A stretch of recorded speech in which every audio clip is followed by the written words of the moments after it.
Hey guys, it's time for me to dive into my AFC QB power rankings. Let's get into it. At the bottom tier, I got the rookies, CJ Stroud, Anthony Richardson. Both of these guys are very intriguing prospects, but unfortunately, I'm more pessimistic than optimistic on both QBs, and I have to wait and see how these guys play before I elevate them on this list. Next up, we have two guys that are employed, but not for long.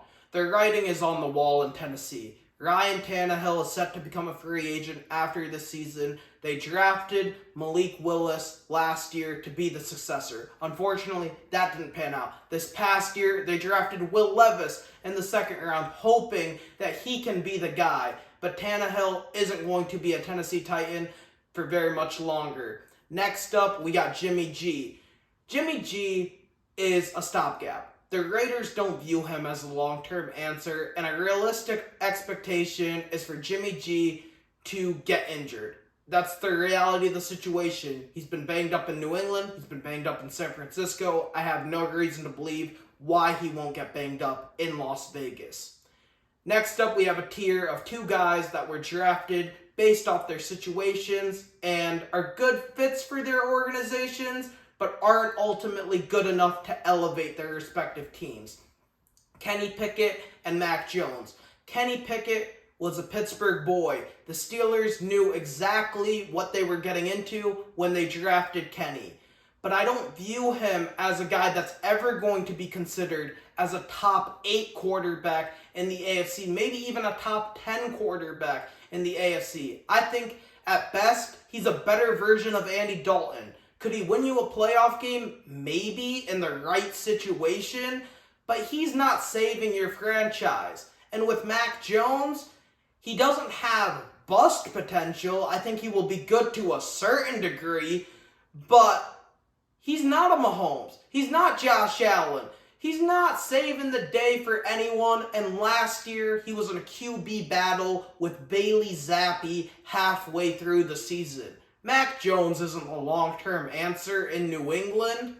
Next up, we got 3 QBs that have pretty good resumes, but have a lot of question marks surrounding them. Tua Tagovailoa, Russell Wilson, and Deshaun Watson. With Tua, I question his ability to stay healthy, and I also question how good he is. But last season, he proved to be an NFL starter. He played very well in Mike McDaniel's offense. And now the question that I have for Tua is if he can win a playoff game, if he could potentially take this team to an AFC title game, maybe a Super Bowl. I think Miami has a ton of firepower on the offensive side of the ball, and they definitely will be interesting. With Russell Wilson, he's had his 2 worst seasons back-to-back, and he's also been injured. They brought in Sean Payton to resurrect Russell Wilson, to let Russell Wilson cook. If that version we saw in Seattle doesn't come to life, Denver is going to realize that they made a big mistake, and most people already think that they did make a mistake by trading for Russ. And next up on this list, we got Deshaun Watson. Folks, Watson was viewed as a top 4, top 7-ish quarterback prior to him sitting out for a full season, getting suspended by the NFL.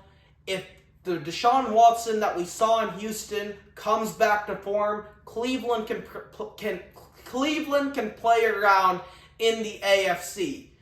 But if that version doesn't come to form, which I expect, Cleveland is going to be punching themselves for this decision. Not to mention the off-field issues that Deshaun Watson faced. He has lost a ton of respect from his peers, from the national media, and from myself. I can never look at Deshaun Watson the same way, given what he was accused of, and given what he potentially did.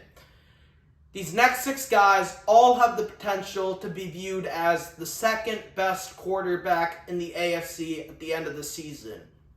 Joe Burrow, Aaron Rodgers, Josh Allen, Justin Herbert, Lamar Jackson, and Trevor Lawrence. With Burrow, it's simple. He's been to 2 AFC title games. He's beaten Patrick Mahomes 3 times, and he's been to a Super Bowl. With Allen, it's the unlimited talent that he possesses. but also he has the propensity to turn the ball over in meaningful situations. With Rodgers, it's really dependent on how well he ages and this fit with the New York Jets. There are some people that are very optimistic and expect the Jets to be legit Super Bowl contenders. There are other people that pick them to be a playoff team, and there are some people that think this thing could be an absolute disaster.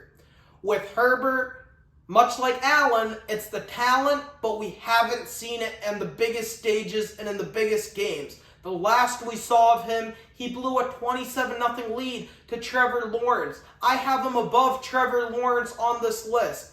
But if he has a down year, and if Lawrence wins the AFC South, and if Lamar is able to make Baltimore a Super Bowl contender, Justin Herbert is going to move down on this list. Next up, I got Lamar. He's got a league MVP. He's won 75% of his games. We know what he is in the regular season. But now it's time to see Lamar stay healthy and get it done when it really matters. And last up, we got Trevor Lawrence.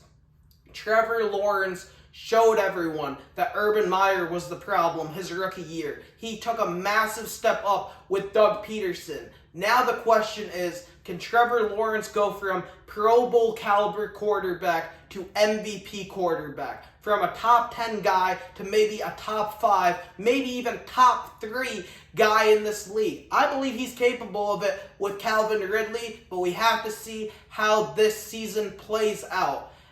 And for the top spot on this list, it's no hidden answer. You guys know who it is. It's Patrick Mahomes. He's won 2 Super Bowl MVPs.